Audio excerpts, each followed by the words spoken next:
Федеральные ведомства одобрили запрет на продажу алкоголя лицам до 21 года.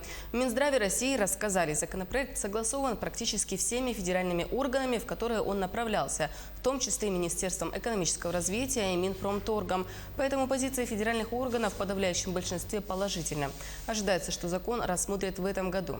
Отмечу также, что по сообщению пресс-службы Минфина ведомство не поддержало закон о повышении возраста продажи крепкого алкоголя с 18 лет до 21 года, так как по Конституции совершеннолетние граждане могут в полном объеме пользоваться своими правами.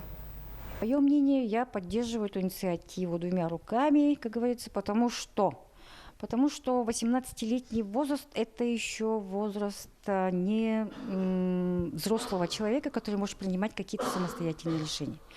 Во-вторых, возраст 18 лет – это еще ребенок, еще не сформировались все органы и системы, особенно центральная нервная система.